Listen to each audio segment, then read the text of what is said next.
book of 2 Samuel continued.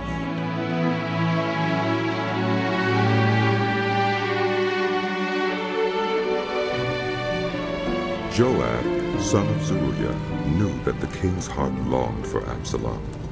So Joab sent someone to Tekoa and had a wise woman brought from there. He said to her, "Pretend you are in mourning. Dress in mourning clothes and don't use any cosmetic lotions. Act like a woman who has spent many days grieving for the dead. Then go to the king and speak these words to him." And Joab put the words in her mouth. When the woman from Tekoa went to the king, she fell with her face to the ground to pay him honor. And she said, "Help me, your majesty." The king asked her. "What is troubling you?" She said, "I am a widow. My husband is dead. I, your servant, had 2 sons. They got into a fight with each other in the field, and no one was there to separate them. One struck the other and killed him. Now the whole clan has risen up against your servant. They say, 'Hand over the one who struck his brother down so that we may put him to death for the life of his brother whom he killed. Then we will get rid of the heir as well.' They would put out the only burning coal I have left, leaving my husband neither name nor descendant on the face of the earth." The king said to the woman, "Go home, and I will issue an order in your behalf." But the woman from Tekoa said to him, "Let my lord the king pardon me and my family, and let the king and his throne be without guilt." The king replied, "If anyone says anything to you, bring them to me, and they will not bother you again." She said, "Then let the king invoke the Lord his God to prevent the avenger of blood from adding to the destruction, so that my son will not be destroyed." "As surely as the Lord lives," he said. "not one hair of your son's head will fall to the ground." Then the woman said, "Let your servant speak a word to my lord the king." "Speak." He replied. The woman said, "Why then have you devised a thing like this against the people of God? When the king says this, does he not convict himself? For the king has not brought back his banished son. Like water spilt on the ground which cannot be recovered, so we must die. But that is not what God desires. Rather, he devises ways so that a banished person does not remain banished from him. And now I have come to say this to my lord the king, because the people have made me afraid. Your servant thought, 'I will speak to the king. Perhaps he will grant his servant's requests. Perhaps the king will agree to deliver his servant from the hand of the man who is trying to cut off both me and my son from God's inheritance.' And now your servant says, 'May the word of my lord the king secure my inheritance, for my lord the king is like an angel of God in discerning good and evil.' May the Lord your God be with you." Then the king said to the woman, "Don't keep from me the answer to what I am going to ask you." "Let my lord the king speak." The woman said. The king asked, "Isn't the hand of Joab with you in all this?" The woman answered, "As surely as you live, my lord the king, no one can turn to the right or to the left from anything my lord the king says. Yes, it was your servant Joab who instructed me to do this, and who put all these words into the mouth of your servant. Your servant Joab did this to change the present situation. My lord has wisdom like that of an angel of God. He knows everything that happens in the land." The king said to Joab, "Very well. I will do it. Go bring back the young man Absalom." Joab fell with his face to the ground to pay him honor, and he blessed the king. Joab said, Today your servant knows that he has found favor in your eyes, my lord the king, because the king has granted his servant's request." Then Joab went to Geshur and brought Absalom back to Jerusalem. But the king said, "He must go to his own house. He must not see my face." So Absalom went to his own house and did not see the face of the king. In all Israel there was not a man so highly praised for his handsome appearance as Absalom. From the top of his head to the sole of his foot there was no blemish in him. Whenever he cut the hair of his head, he used to cut his hair once a year because it became too heavy for him. He would weigh it, and its weight was 200 shekels by the royal standard. 3 sons and a daughter were born to Absalom. His daughter's name was Tamar, and she became a beautiful woman. Absalom lived 2 years in Jerusalem without seeing the king's face. Then Absalom sent for Joab in order to send him to the king, but Joab refused to come to him. So he sent a second time, but he refused to come. Then he said to his servants, "Look, Joab's field is next to mine, and he has barley there. Go and set it on fire." So Absalom's servants set the field on fire. Then Joab did go to Absalom's house, and he said to him, "Why have your servants set my field on fire?" Absalom said to Joab, "Look, I sent word to you and said, 'Come here so I can send you to the king to ask, why have I come from Geshur? It would be better for me if I was still there.' Now then, I want to see the king's face. And if I am guilty of anything, let him put me to death." So Joab went to the king and told him this. Then the king summoned Absalom, and he came in and bowed down with his face to the ground before the king. And the king kissed Absalom. In the course of time, Absalom provided himself with a chariot and horses, and with 50 men to run ahead of him. He would get up early and stand by the side of the road leading to the city gate. Whenever anyone came with a complaint to be placed before the king for a decision, Absalom would call out to him. "What town are you from?" He would answer. "Your servant is from one of the tribes of Israel." Then Absalom would say to him, "Look, your claims are valid and proper, but there is no representative of the king to hear you. And Absalom would add, If only I were appointed judge in the land, then everyone who has a complaint or case could come to me, and I would see that they receive justice." Also, whenever anyone approached him to bow down before him, Absalom would reach out his hand, take hold of him, and kiss him. Absalom behaved in this way toward all the Israelites who came to the king asking for justice, and so he stole the hearts of the people of Israel. At the end of 4 years, Absalom said to the king, "Let me go to Hebron and fulfill a vow I made to the Lord. While your servant was living at Geshur in Aram, I made this vow. If the Lord takes me back to Jerusalem, I will worship the Lord in Hebron." The king said to him, "Go in peace." So he went to Hebron. Then Absalom sent secret messengers throughout the tribes of Israel to say, "As soon as you hear the sound of the trumpets, then say, 'Absalom is king in Hebron.'" 200 men from Jerusalem had accompanied Absalom. They had been invited as guests and went quite innocently, knowing nothing about the matter. While Absalom was offering sacrifices, he also sent for Ahithophel the Gilonite, David's counselor, to come from Gilo, his hometown. And so the conspiracy gained strength, and Absalom's following kept on increasing. A messenger came and told David. "The hearts of the people of Israel are with Absalom." Then David said to all his officials who were with him in Jerusalem, "Come, we must flee, or none of us will escape from Absalom. We must leave immediately, or he will move quickly to overtake us and bring ruin on us and put the city to the sword." The king's officials answered him. "Your servants are ready to do whatever our lord the king chooses." The king set out, with his entire household following him. but he left 10 concubines to take care of the palace.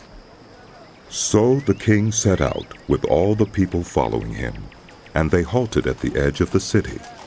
All his men marched past him, along with all the Kerethites and Pelethites, and all the 600 Gittites who had accompanied him from Gath, marched before the king. The king said to Ittai the Gittite, "Why should you come along with us? Go back and stay with King Absalom. You are a foreigner, an exile from your homeland. You came only yesterday, and today shall I make you wander about with us, when I do not know where I am going? Go back and take your people with you. May the Lord show you kindness and faithfulness." But Ittai replied to the king, "As surely as the Lord lives, and as my lord the king lives, wherever my lord the king may be, whether it means life or death, there will your servant be." David said to Ittai, "Go ahead. March on." So Ittai the Gittite marched on with all his men and the families that were with him. The whole countryside wept aloud as all the people passed by. The king also crossed the Kidron Valley, and all the people moved on toward the wilderness. Zadok was there too, and all the Levites who were with him were carrying the Ark of the Covenant of God. They set down the Ark of God, and Abiathar offered sacrifices until all the people had finished leaving the city. Then the king said to Zadok, "Take the Ark of God back into the city. If I find favor in the Lord's eyes, he will bring me back and let me see it in his dwelling place again. But if he says, 'I am not pleased with you,' then I am ready. Let him do to me whatever seems good to him." The king also said to Zadok the priest, "Do you understand? Go back to the city with my blessing. Take your son Ahimaaz with you, and also Abiathar's son Jonathan. You and Abiathar return with your 2 sons. I will wait at the fords in the wilderness until word comes from you to inform me." So Zadok and Abiathar took the Ark of God back to Jerusalem and stayed there. But David continued up the Mount of Olives, weeping as he went. His head was covered and he was barefoot. All the people with him covered their heads too, and were weeping as they went up. Now David had been told, "Ahithophel is among the conspirators with Absalom." So David prayed, "Lord, turn Ahithophel's counsel into foolishness." When David arrived at the summit where people used to worship God, Hushai the Archite was there to meet him, his robe torn and dust on his head. David said to him, "If you go with me, you will be a burden to me. But if you return to the city and say to Absalom, 'Your Majesty, I will be your servant.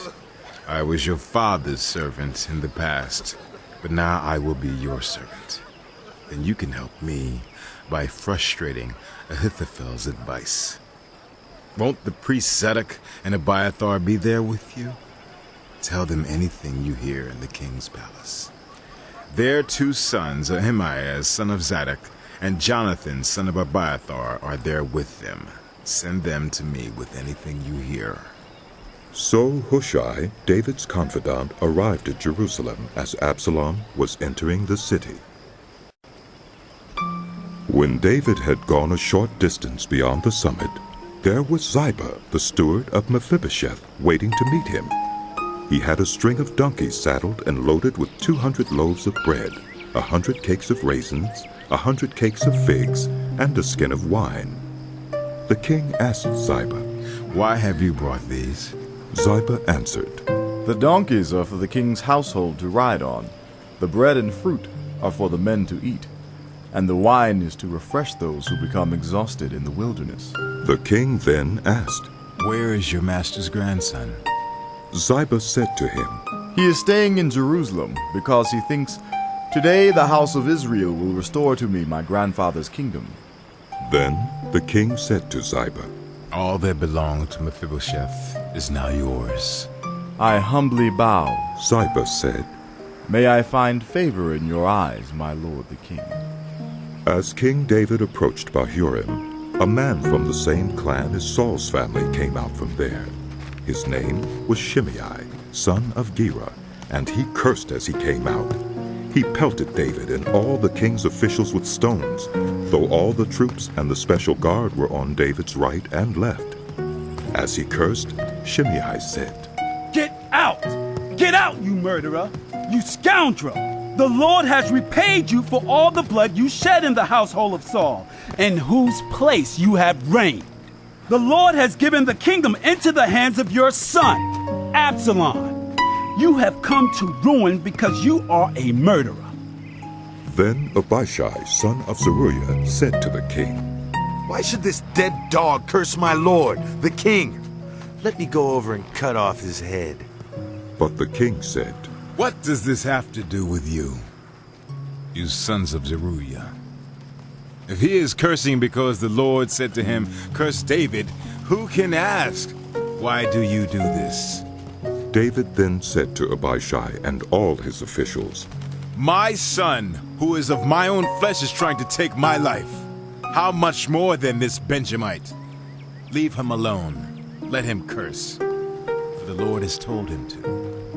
It may be that the Lord will look upon my misery and restore to me his covenant blessing instead of his curse today."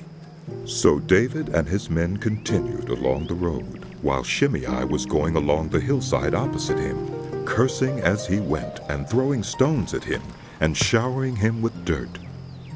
The king and all the people with him arrived at their destination exhausted, and there he refreshed himself.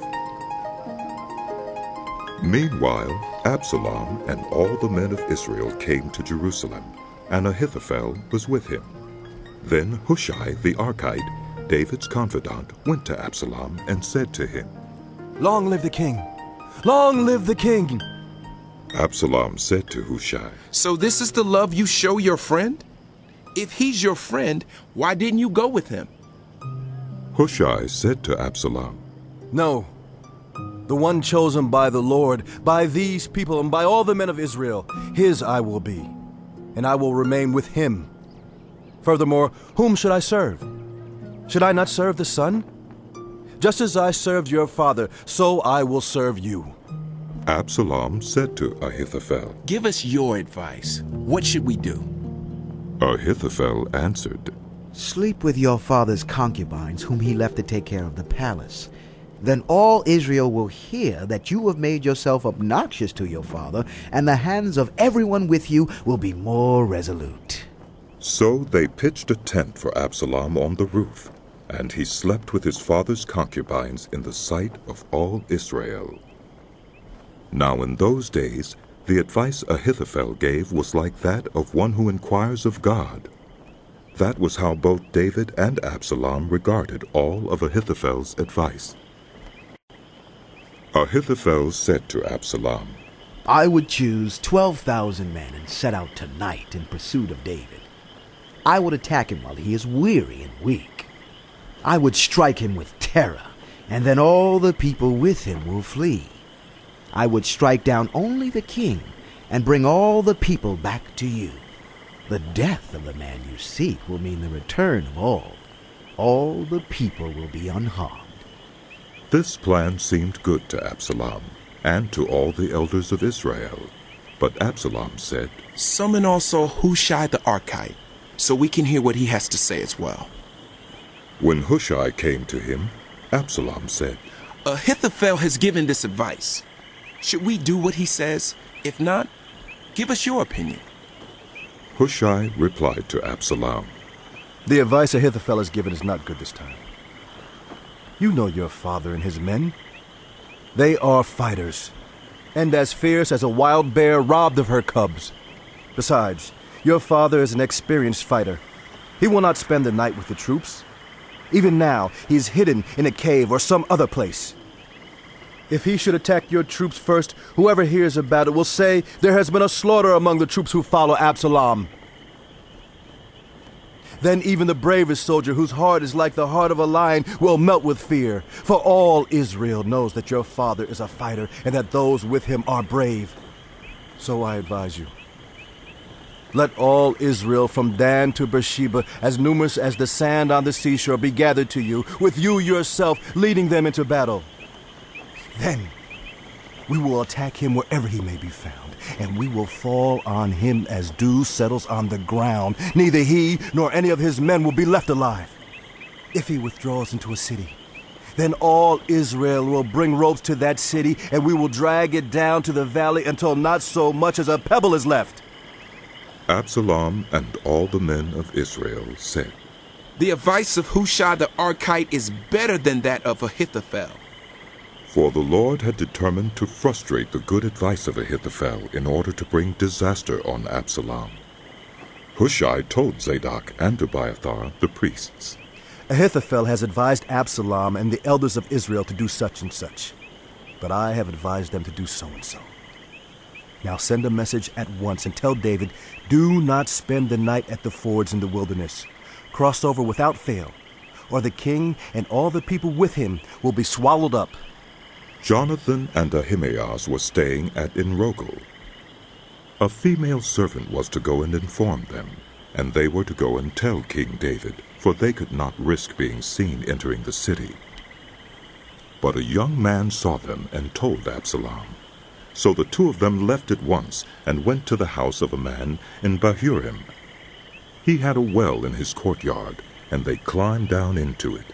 His wife took a covering and spread it out over the opening of the well, and scattered grain over it. No one knew anything about it. When Absalom's men came to the woman at the house, they asked, Where are Ahimaaz and Jonathan? The woman answered them, They crossed over the brook. The men searched, but found no one, so they returned to Jerusalem. After they had gone, the two climbed out of the well and went to inform King David. They said to him, Set out and cross the river at once. Ahithophel has advised such and such against you. So David and all the people with him set out and crossed the Jordan. By daybreak no one was left who had not crossed the Jordan. When Ahithophel saw that his advice had not been followed, he saddled his donkey and set out for his house in his hometown. He put his house in order and then hanged himself. So he died and was buried in his father's tomb. David went to Mahanaim, and Absalom crossed the Jordan with all the men of Israel. Absalom had appointed Amasa over the army in place of Joab. Amasa was the son of Jether, an Ishmaelite who had married Abigail, the daughter of Nahash, and sister of Zeruiah, the mother of Joab. The Israelites and Absalom camped in the land of Gilead. When David came to Mahanaim, Shobai, son of Nahash from Rabbah of the Ammonites, and Machir, son of Ammiel from Lodebar, and Barzillai, the Gileadite from Rogelim, brought bedding and bowls and articles of pottery. They also brought wheat and barley, flour and roasted grain, beans and lentils, honey and curds, sheep and cheese from cow's milk for David and his people to eat. For they said, The people have become exhausted and hungry and thirsty in the wilderness.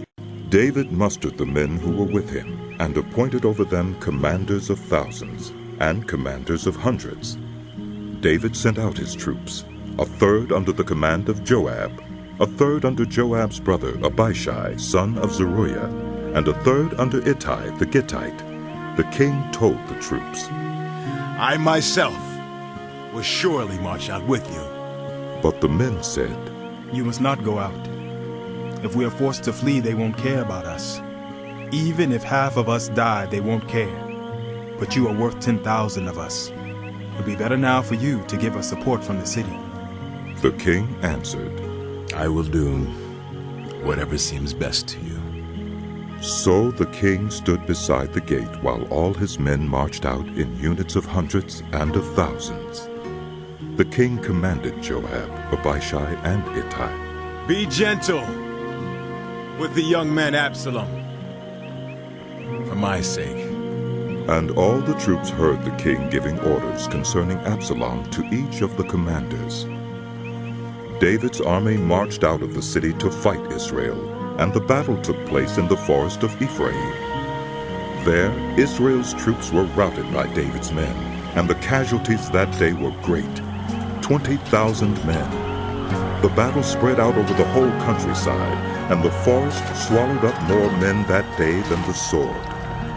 Now Absalom happened to meet David's men. He was riding his mule, and as the mule went under the thick branches of a large oak, Absalom's hair got caught in the tree. He was left hanging in midair, while the mule he was riding kept on going. When one of the men saw what had happened, he told Joab. I just saw Absalom hanging in an oak tree. Joab said to the man who had told him this, What? You saw him? Why didn't you strike him to the ground right there? Then I would have had to give you 10 shekels of silver and a warrior's belt. But the man replied, Even if 1,000 shekels were weighed out into my hands, I would not lay a hand on the king's son. In our hearing, the king commanded you and Abishai and Ittai protect the young man Absalom for my sake. And if I had put my life in jeopardy, and nothing is hidden from the king, you would have kept your distance from me. Joab said, I'm not going to wait like this for you. So he took 3 javelins in his hand and plunged them into Absalom's heart while Absalom was still alive in the oak tree. And 10 of Joab's armor-bearers surrounded Absalom, struck him, and killed him. Then Joab sounded the trumpet, and the troops stopped pursuing Israel, for Joab halted them.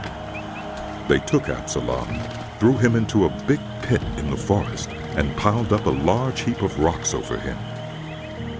Meanwhile, all the Israelites fled to their homes.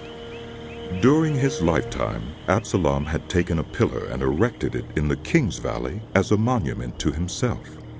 For he thought, I have no son to carry on the memory of my name. He named the pillar after himself, and it is called Absalom's monument to this day. Now Ahimaaz, son of Zadok, said, Let me run and take the news to the king that the Lord has vindicated him by delivering him from the hand of his enemies. You are not the one to take the news today. Joab told him, You may take the news another time, but you must not do so today, because the king's son is dead. Then Joab said to a Cushite, Go, tell the king what you have seen. The Cushite bowed down before Joab and ran off. Ahimaaz, son of Zadok, again said to Joab, Come what may, please let me run behind the Cushite. But Joab replied, My son, why do you want to go? You don't have any news that will bring you a reward. He said, Come what may, I want to run. So Joab said, Run. Then Ahimaaz ran by way of the plain and outran the Cushite. While David was sitting between the inner and outer gates, the watchman went up to the roof of the gateway by the wall. As he looked out, he saw a man running alone. The watchman called out to the king and reported it. The king said, If he is alone, he must have good news. And the runner came closer and closer. Then the watchman saw another runner, and he called down to the gatekeeper, Look, another man running alone. The king said, He must be bringing good news too. The watchman said, It seems to me that the first one runs like Ahimaaz, son of Zadok. He's a good man. The king said, He comes with good news. Then Ahimaaz called out to the king. All is well.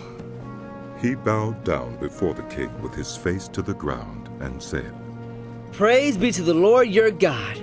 He has delivered up those who lifted their hands against my lord the king. The king asked, Is the young man Absalom safe? Ahimaaz answered, I saw great confusion, just as Joab was about to send the king's servant and me, your servant, but I don't know what it was. The king said, Stand aside and wait here. So he stepped aside and stood there. Then the Cushite arrived and said, My lord the king, hear the good news. The Lord has vindicated you today by delivering you from the hand of all who rose up against you. The king asked the Cushite, Is the young man Absalom safe? The Cushite replied, May the enemies of my lord the king and all who rise up to harm you be like that young man. The king was shaken. He went up to the room over the gateway and wept. As he went, he said, Oh, my son, Absalom. Oh, my son, Absalom. Oh, if only I had died instead of you. Oh, Absalom, my son! No! Joab was told, The king is weeping and mourning for Absalom. and for the whole army the victory that day was turned into mourning, because on that day the troops heard it said, The king is grieving for his son. The men stole into the city that day, as men steal in who are ashamed when they flee from battle. The king covered his face and cried aloud. Oh, my son! Oh, Absalom! Oh, Absalom, my son!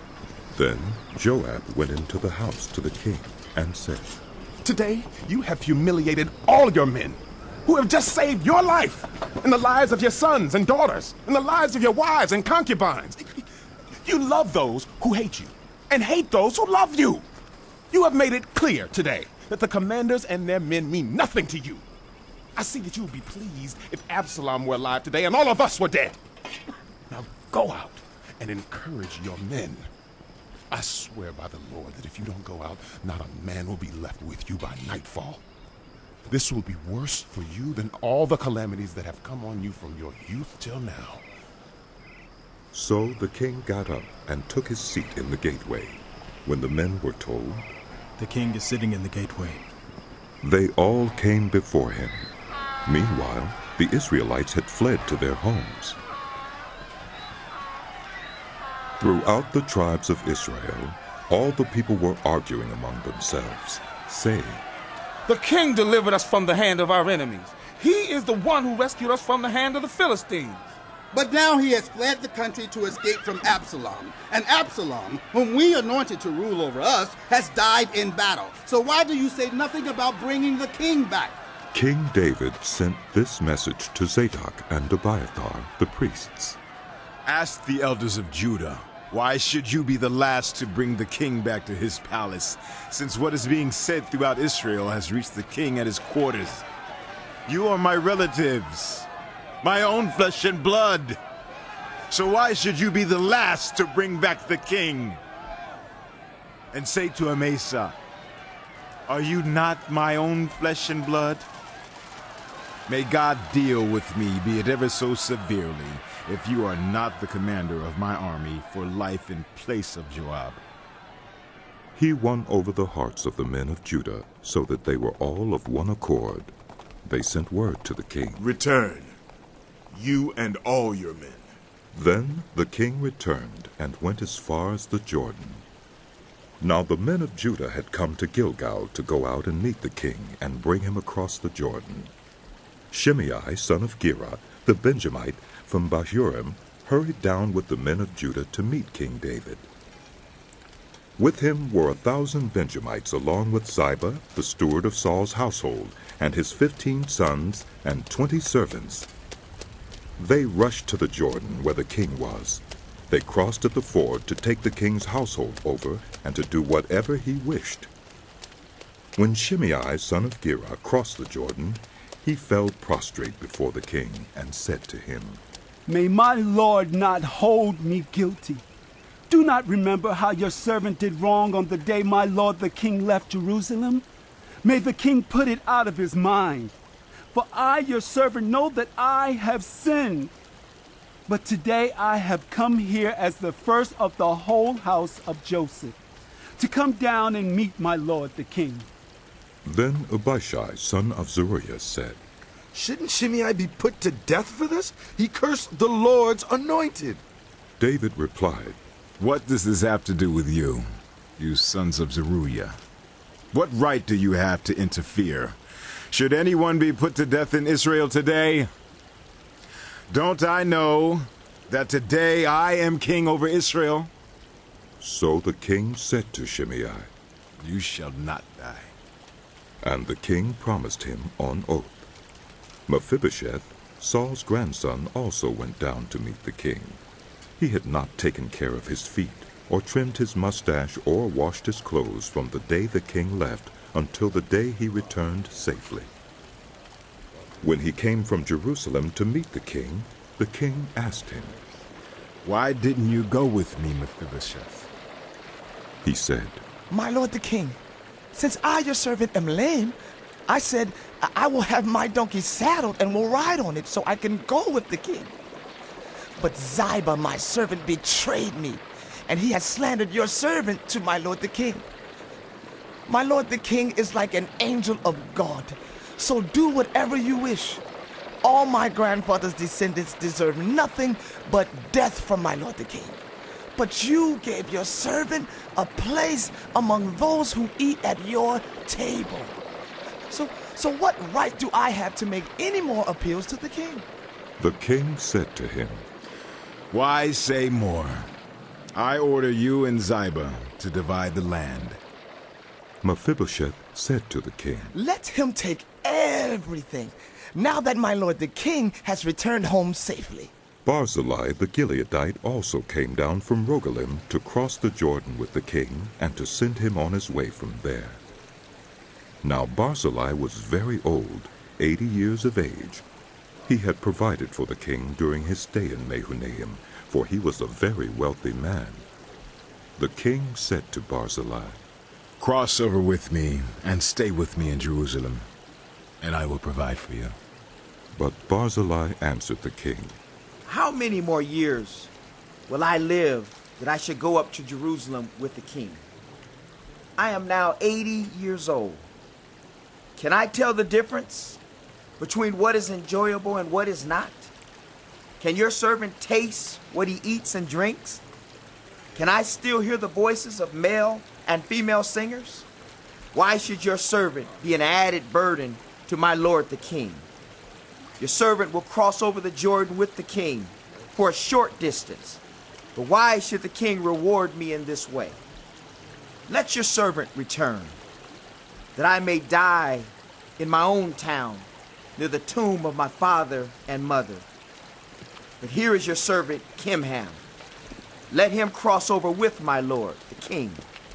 Do for him whatever you wish. The king said, Kimham shall cross over with me, and I will do for him whatever you wish, and anything you desire from me, I will do for you. So all the people crossed the Jordan, and then the king crossed over. The king kissed Barzillai and bid him farewell, and Barzillai returned to his home. When the king crossed over to Gilgal, Kimham crossed with him. All the troops of Judah and half the troops of Israel had taken the king over. Soon all the men of Israel were coming to the king and saying to him, Why did our brothers, the men of Judah, steal the king away and bring him and his household across the Jordan, together with all his men? All the men of Judah answered the men of Israel, We did this because the king is closely related to us. Why are you angry about it? Have we eaten any of the king's provisions? Have we taken anything for ourselves? Then the men of Israel answered the men of Judah, We have 10 shares in the king, so we have a greater claim on David than you have. Why then do you treat us with contempt?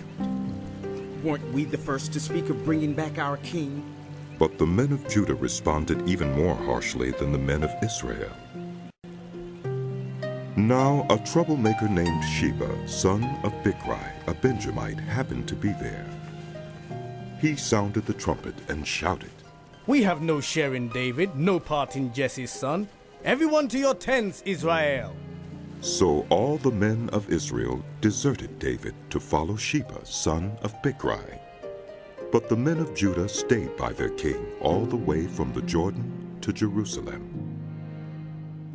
When David returned to his palace in Jerusalem, he took the 10 concubines he had left to take care of the palace and put them in a house under guard. He provided for them, but had no sexual relations with them. They were kept in confinement till the day of their death, living as widows. Then the king said to Amasa, "Summon the men of Judah to come to me within 3 days, and be here yourself." But when Amasa went to summon Judah, he took longer than the time the king had set for him. David said to Abishai, "Now Sheba, son of Bichri, will do us more harm than Absalom did. Take your master's men and pursue him, or he will find fortified cities and escape from us." So Joab's men and the Kerethites and Pelethites and all the mighty warriors went out under the command of Abishai. They marched out from Jerusalem to pursue Sheba, son of Bichri. While they were at the great rock in Gibeon, Amasa came to meet them. Joab was wearing his military tunic, and strapped over it at his waist was a belt with a dagger in its sheath. As he stepped forward, it dropped out of its sheath. Joab said to Amasa, "How are you, my brother?" Then Joab took Amasa by the beard with his right hand to kiss him. Amasa was not on his guard against the dagger in Joab's hand, and Joab plunged it into his belly, and his intestines spilled out on the ground. Without being stabbed again, Amasa died. Then Joab and his brother Abishai pursued Sheba, son of Bichri.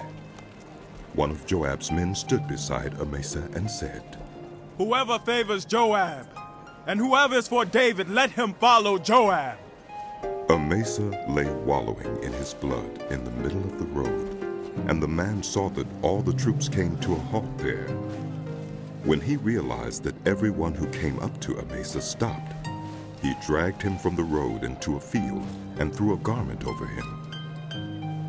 After Amasa had been removed from the road, everyone went on with Joab to pursue Sheba, son of Bichri.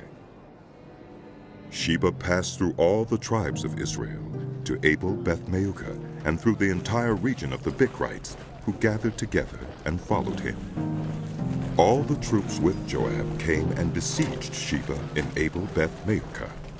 They built a siege ramp up to the city, and it stood against the outer fortifications. While they were battering the wall to bring it down, a wise woman called from the city. Ooh! Ooh, listen! Listen! Tell Joab to come here so I can speak to him. He went toward her, and she asked, "Are you Joab?" "I am," he answered. She said, "Listen to what your servant has to say."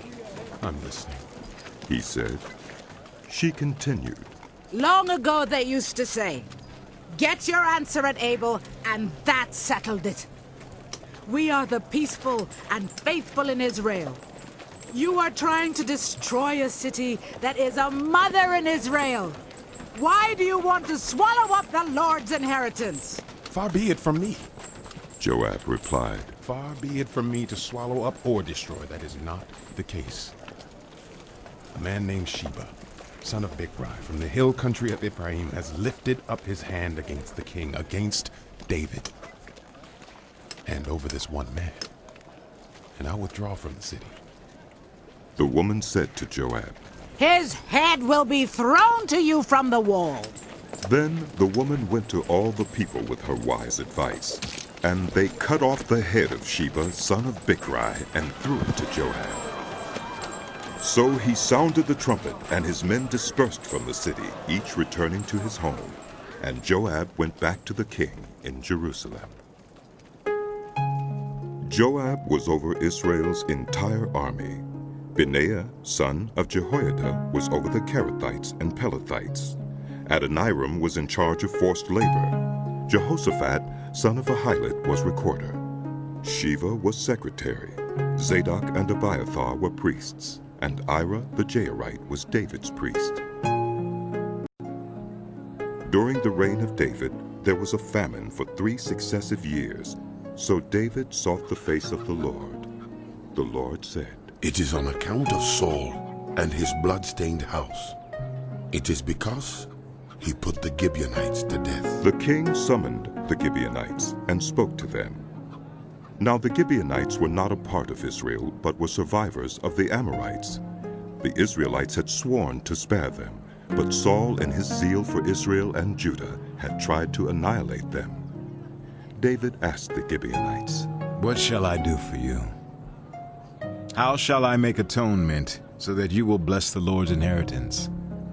The Gibeonites answered him, "We have no right to demand silver or gold from Saul or his family, nor do we have the right to put anyone in Israel to death." "What do you want me to do for you?" David asked.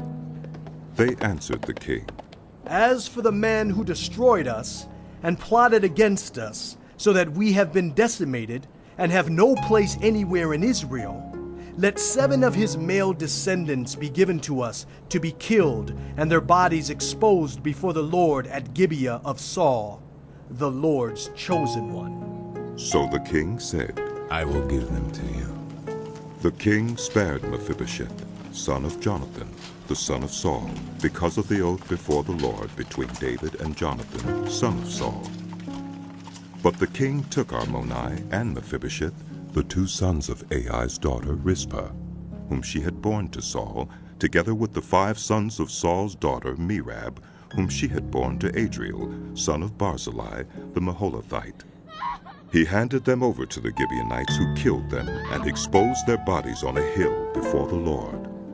All 7 of them fell together. They were put to death during the first days of the harvest, just as the barley harvest was beginning. Rizpah, daughter of Aiah, took sackcloth and spread it out for herself on a rock, from the beginning of the harvest till the rain poured down from the heavens on the bodies.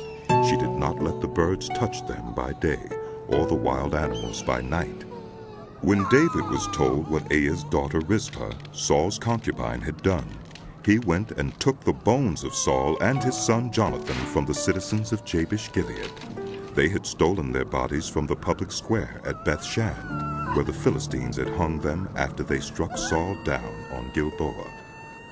David brought the bones of Saul and his son Jonathan from there, and the bones of those who had been killed and exposed were gathered up. They buried the bones of Saul and his son Jonathan in the tomb of Saul's father Kish at Zelah in Benjamin, and did everything the king commanded. After that, God answered prayer in behalf of the land. Once again there was a battle between the Philistines and Israel. David went down with his men to fight against the Philistines, and he became exhausted. And Ishbi-Benob, one of the descendants of Rapha, whose bronze spearhead weighed 300 shekels, and who was armed with a new sword, said he would kill David. But Abishai, son of Zeruiah, came to David's rescue. He struck the Philistine down and killed him. Then David's men swore to him, saying, "Never again will you go out with us to battle, so that the lamp of Israel will not be extinguished." In the course of time, there was another battle with the Philistines at Gob. At that time, Sibbecai the Hushathite killed Saph, one of the descendants of Rapha. In another battle with the Philistines at Gob, Elhanan, son of Jair the Bethlehemite, killed the brother of Goliath the Gittite, who had a spear with a shaft like a weaver's rod. In still another battle, which took place at Gath, there was a huge man with 6 fingers on each hand and 6 toes on each foot, 24 in all. He also was descended from Rapha. When he taunted Israel, Jonathan, son of Shimea, David's brother, killed him. These 4 were descendants of Rapha in Gath, and they fell at the hands of David and his men.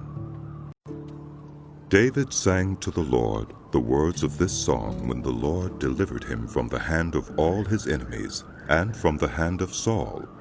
He said, "The Lord is my rock, my fortress, and my deliverer. My God is my rock, in whom I take refuge, my shield and the horn of my salvation. He is my stronghold, my refuge, and my savior. From violent people you saved me. I called to the Lord, who is worthy of praise, and have been saved from my enemies. The waves of death swirled about me. The torrents of destruction overwhelmed me. The cords of the grave coiled around me. The snares of death confronted me. In my distress, I called to the Lord. I called out to my God. From his temple, he heard my voice. My cry came to his ears. The earth trembled and quaked. The foundations of the heavens shook. They trembled because he was angry. Smoke rose from his nostrils. Consuming fire came from his mouth. Burning coals blazed out of it. He parted the heavens and came down. Dark clouds were under his feet. He mounted the cherubim and flew. He soared on the wings of the wind. He made darkness his canopy around him, the dark rain clouds of the sky. Out of the brightness of his presence, bolts of lightning blazed forth. The Lord thundered from heaven. The voice of the Most High resounded. He shot his arrows and scattered the enemy. With great bolts of lightning, he routed them. The valleys of the sea were exposed, and the foundations of the earth laid bare at the rebuke of the Lord, at the blast of breath from his nostrils. He reached down from on high and took hold of me.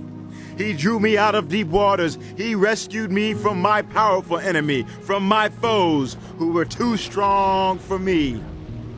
They confronted me in the day of my disaster, but the Lord was my support. He brought me out into a spacious place. He rescued me because he delighted in me. The Lord has dealt with me according to my righteousness. According to the cleanness of my hands, he has rewarded me. For I have kept the ways of the Lord. I am not guilty of turning from my God. All his laws are before me. I have not turned away from his decrees. I have been blameless before him and have kept myself from sin. The Lord has rewarded me according to my righteousness, according to my cleanness in his sight. To the faithful, you show yourself faithful. To the blameless, you show yourself blameless. To the pure, you show yourself pure. But to the devious, you show yourself shrewd. You save the humble, but your eyes are on the haughty to bring them low. You, Lord, are my lamp. The Lord turns my darkness into light. With your help, I can advance against the troop. With my God, I can scale a wall. As for God, his way is perfect. The Lord's word is flawless. He shields all who take refuge in him. For who is God besides the Lord? And who is the rock except our God? It is God who arms me with strength and keeps my ways secure. He makes my feet like the feet of a deer and causes me to stand on the heights. He trains my hands for battle. My arms can bend a bow of bronze. You make your saving help my shield. Your help has made me great. You provide a broad path for my feet so that my ankles do not give way. I pursued my enemies and crushed them. I did not turn back till they were destroyed. I crushed them completely, and they could not rise. They fell beneath my feet. You awed me with strength for battle. You humbled my adversaries before me. You made my enemies turn their backs in flight, and I destroyed my foes. They cried for help, but there was no one to save them. To the Lord, but he did not answer. I beat them as fine as the dust of the earth. I pounded and trampled them like mud in the streets. You have delivered me from the attacks of the peoples. You have preserved me as the head of nations. People I did not know now serve me. Foreigners cower before me. As soon as they hear of me, they obey me. They all lose heart. They come trembling from their strongholds. The Lord lives. Praise be to my rock. Exalted be my God, the rock my Savior. He is the God who avenges me, who puts the nations under me, who sets me free from my enemies. You exalted me above my foes. From violent people, you rescued me. Therefore I will praise you, Lord, among the nations. I will sing the praises of your name. He gives his king great victories. He shows unfailing kindness to his anointed, to David and his descendants forever. These are the last words of David, the inspired utterance of David, son of Jesse, the utterance of the man exalted by the Most High, the man anointed by the God of Jacob, the hero of Israel's songs. The Spirit of the Lord spoke through me. His word was on my tongue. The God of Israel spoke. The Rock of Israel said to me, when one rules over people in righteousness, when he rules in the fear of God, he is like the light of morning at sunrise on a cloudless morning, like the brightness after rain that brings grass from the earth. If my house were not right with God, surely he would not have made with me an everlasting covenant, arranged and secured in every part. Surely he would not bring to fruition my salvation and grant me my every desire. But evil men are all to be cast aside like thorns, which are not gathered with the hand. Whoever touches thorns uses a tool of iron or the shaft of a spear. They are burned up where they lie. These are the names of David's mighty warriors. Josheb-Basshebeth, a Tekemonite, was chief of the three. He raised his spear against 800 men whom he killed in one encounter. Next to him was Eleazar, son of Dodai, the Ahohite. As one of the three mighty warriors, he was with David when they taunted the Philistines gathered at Pas-dammim for battle. Then the Israelites retreated, but Eleazar stood his ground and struck down the Philistines till his hand grew tired and froze to the sword. The Lord brought about a great victory that day. The troops returned to Eleazar, but only to strip the dead. Next to him was Shammah, son of Agi the Hararite. When the Philistines banded together at a place where there was a field full of lentils, Israel's troops fled from them. But Shammah took his stand in the middle of the field. He defended it and struck the Philistines down, and the Lord brought about a great victory. During harvest time, 3 of the 30 chief warriors came down to David at the cave of Adullam, while a band of Philistines was encamped in the valley of Rephaim. At that time David was in the stronghold, and the Philistine garrison was at Bethlehem. David longed for water and said, "Oh, that someone would get me a drink of water from the well near the gate of Bethlehem." So the 3 mighty warriors broke through the Philistine lines, drew water from the well near the gate of Bethlehem, and carried it back to David. But he refused to drink it. Instead, he poured it out before the Lord. "Far be it from me, Lord, to do this," he said. "Is it not the blood of men who went at the risk of their lives?" And David would not drink it. Such were the exploits of the 3 mighty warriors. Abishai, the brother of Joab, son of Zeruiah, was chief of the 3. He raised his spear against 300 men, whom he killed, and so he became as famous as the 3. Was he not held in greater honor than the 3? He became their commander, even though he was not included among them. Benaiah, son of Jehoiada, a valiant fighter from Kabzeel, performed great exploits. He struck down Moab's 2 mightiest warriors.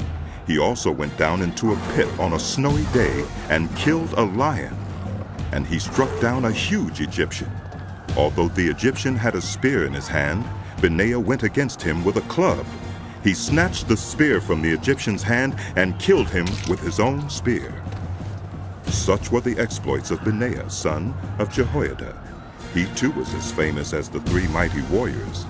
He was held in greater honor than any of the 30, but he was not included among the 3, and David put him in charge of his bodyguard. Among the 30 were Asahel, the brother of Joab, Elhanan, son of Dodo from Bethlehem, Shammah the Harodite, Elika the Harodite, Helez the Paltite, Ira, son of Ikish from Tekoa, Abiezer from Anathoth, Sibukai the Hushathite, Zalmon the Ahohite, Maharai the Netophathite, Heled, son of Beunah the Netophathite, Ithai, son of Ribai from Gibeah in Benjamin, Benaiah the Parathonite, Hiddai from the ravines of Gaish, Abialban the Arbathite, Asmaveth the Barhumite, Eliahba the Sheobanite, the sons of Jashan, Jonathan, son of Shammah the Hararite, Ahiam, son of Sharah the Hararite, Eliphalet, son of Ahasbai the Meukathite, Eliam, son of Ahithophel the Gilonite, Hezro the Carmelite, Peorai the Arbite, Igal, son of Nathan from Zobah, the son of Hagri, Zelek the Ammonite, Naharai the Beerothite, the armor-bearer of Joab, son of Zeruiah, Ira the Ithrite, Gareb the Ithrite, and Uriah the Hittite. There were 37 in all. Again the anger of the Lord burned against Israel, and he incited David against them, saying, Go and take a census of Israel and Judah. So the king said to Joab and the army commanders with him, Go throughout the tribes of Israel from Dan to Beersheba, and enroll the fighting men, so that I may know how many there are. But Joab replied to the king, May the Lord your God multiply the troops 100 times over, and may the eyes of my lord the king see it. But why does my lord the king want to do such a thing? The king's word, however, overruled Joab and the army commanders. So they left the presence of the king to enroll the fighting men of Israel. After crossing the Jordan, they camped near Aurora, south of the town in the gorge, and then went through Gad and on to Jazer. They went to Gilead and the region of Tatim Hodshai, and on to Dan Jain, and around toward Sidon. Then they went toward the fortress of Tyre and all the towns of the Hivites and Canaanites. Finally they went on to Beersheba in the Negev of Judah. After they had gone through the entire land, they came back to Jerusalem at the end of 9 months and 20 days. Joab reported the number of the fighting men to the king. In Israel there were 800,000 able-bodied men who could handle a sword, and in Judah 500,000. David was conscience-stricken after he had counted the fighting men, and he said to the Lord, I have sinned greatly. What I have done. Now, Lord, I beg you, take away the guilt of your servant. I have done a very foolish thing. Before David got up the next morning, the word of the Lord had come to Gad the prophet, David's seer. Go and tell David, this is what the Lord says. I am giving you 3 options. Choose one of them for me to carry out against you. So Gad went to David and said to him, Shall there come on you 3 years of famine in your land? Or 3 months of fleeing from your enemies while they pursue you? Or 3 days of plague in your land? Now then, think it over and decide how I should answer the one who sent me. David said to Gad, I am in deep distress. Let us fall into the hands of the Lord, for his mercy is great. But do not let me fall into human hands. So the Lord sent a plague on Israel from that morning until the end of the time designated, and 70,000 of the people from Dan to Beersheba died. When the angel stretched out his hand to destroy Jerusalem, the Lord relented concerning the disaster, and said to the angel who was afflicting the people, Enough. Withdraw your hand. The angel of the Lord was then at the threshing floor of Araunah, the Jebusite. When David saw the angel who was striking down the people, he said to the Lord, I have sinned. I, the shepherd, have done wrong. These are but sheep. What have they done? Let your hand fall on me and my family.